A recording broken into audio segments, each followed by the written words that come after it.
Mheshimiwa Spika, kabla sijaanza na mimi nataka niashikilie mafungu haya kwa sababu ambazo nitazitoa wakati natoa hoja hii. Fungu la kwanza ambalo nitakalolishikilia ni fungu C01 ambalo ni ofisi ya makamu wa pili wa rais, na hii ni kwa sababu ya kibudget. Ndani ya matrix inaonyesha, ukiangalia matrix ya ukurasa wa 6 inaonyesha kwamba kwa kuna zile programs za Unguja na Pemba, lakini ukiangalia kwenye matrix ya Unguja kuna ofisi ya uratibu wa shughuli za ofisi ya Dodoma, lakini pia ukirudi chini utakuta pia ofisi hiyo hiyo ofisi ya Pemba inaratibu tena shughuli za Dodoma. Kwa hiyo tunataka tujue hapa kuna mkanganyiko gani kwenye hizi matrix ili kuona kwamba hii bajeti tunaipitishaje, kwa sababu shughuli zote zilizowekwa hapa zimewekwa kama ni shughuli moja wakati ni ofisi tofauti. Lakini pia ukiangalia kwenye matrix 2026-2027 hakuna kiwango cha fedha ambacho kimewekwa, inaonyesha kwenye matrix ni 000 kwenye program zote. Kwa hiyo naishikilia kwa sababu ya kimatrix zaidi. Lakini niungane na wenzangu pia kwa sababu tumeambiwa tulizungumze swala la tume ya uchaguzi, na tume ya uchaguzi sio kwamba ni suala la leo tu au ni suala la 2025 au ni suala la kusema labda kila tunapofika kwenye miaka ya uchaguzi ndio tulizungumza suala la uchaguzi au la suala la tume ya uchaguzi. Suala la uchaguzi hii ni process ya kiraia.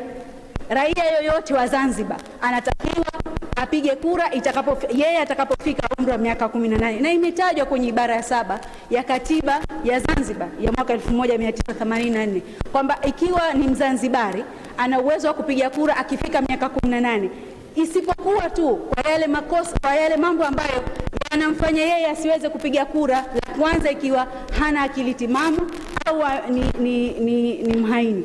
Lakini Mheshimiwa Spika, mimi pia napenda kulizungumza swala hili kwa sababu limeondoa kabisa imani ya wananchi. Sasa hivi wananchi inapofika kipindi cha uchaguzi zetu zinawekwa rehani.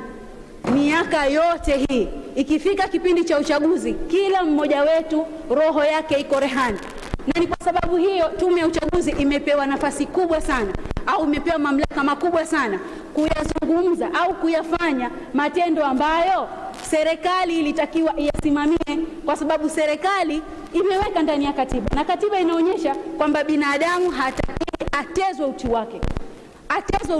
Na kwa maana hiyo kuna vitendo vingi ambavyo vinatokea kipindi cha uchaguzi, kipindi ambacho tunaangalia watu wengi sana, wengine huondoka kabisa kwenye nchi hii na siweze kupiga kura. Tuangalie mifano mbalimbali ambayo inatokea ya kuanzia miaka ya 2000. Kiangalia mwaka 2000 baada tu ya kumaliza uchaguzi 2001 tumeingia kwenye vurugu. Watu walicontest, walitaka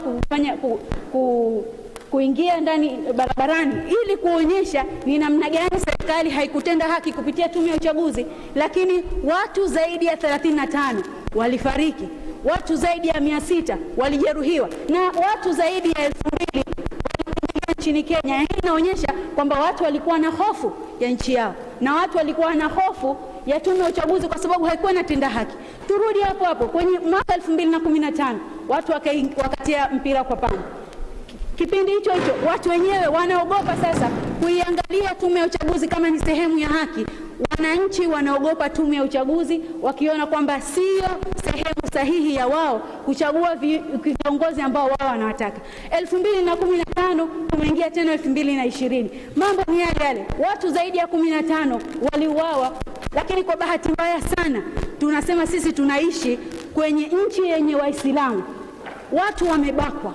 Kuna watu wazima zaidi ya miaka 80 wamepigwa na kuumizwa, na maumivu yao yamesababisha mpaka kupoteza maisha. Kuna wamama wajawazito ambao amebakwa mbele ya familia yake, na hili sio swala, hili ni suala la haki za binadamu. Unamteza mtu utu wake, unamteza mtu hali ambayo unamfanyia kitendo mbele ya familia yake.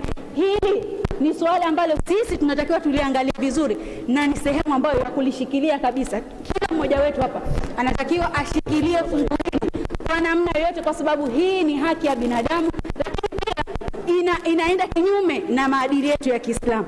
Lakini swala jingine, Mheshimiwa Spika, nilikuwa nataka nizungumze swala ambalo limetokea 2025.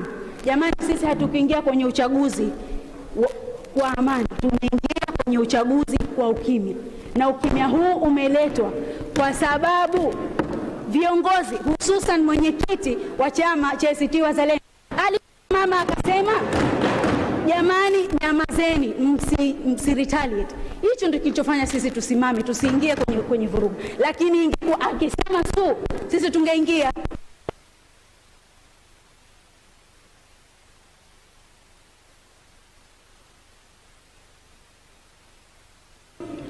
Semea kwenye kisemeo hicho Mheshimiwa, usikike, tupate na Hansard.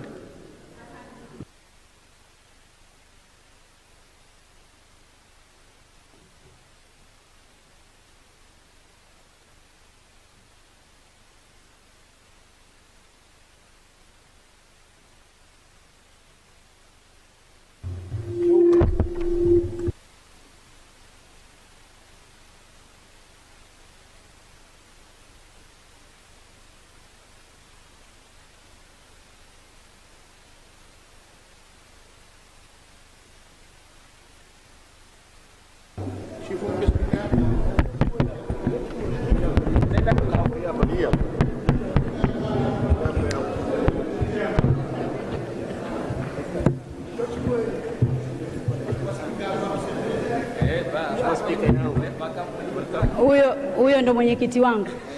Asante.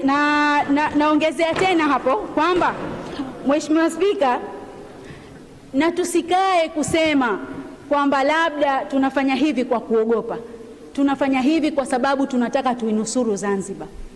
Tunapoingia kwenye michakato ya kiserikali, tunapoingia kwenye michakato ya kiuchaguzi, sisi tunaingia kama raia, na tunapoingia kama raia tunatamani sana serikali yetu itutunze na ituprotect, kwa sababu mambo mengi yanatokea. Na ukiangalia kwenye kipindi hiki cha uchaguzi, inapotokea tu kwamba kuna uchaguzi, utakuta nchi hii kama kuna vita. Maana tutaona sura za kila aina. Kuna sura nyingine hata sio za Kizanzibari zinakuja hapa. Tunaona watu wanaingia ndani ya Zanzibar makundi kwa makundi kuhakikisha kwamba wengine wanapiga kura, wengine wanatishia watu ambao wanatakiwa kupiga kura, wakati kwenye kifungu cha 7 cha katiba kinaonyesha haki ya Mzanzibari ya kupiga kura. Unawezaje kumchukua Mzanzibari ukamtishia wakati yeye anatamani sana kumchagua kiongozi anayempenda? Kwa hiyo Mheshimiwa Spika, mimi nakishikilia kwa namna hiyo. Asante sana Mheshimiwa Spika, mimi nimemaliza.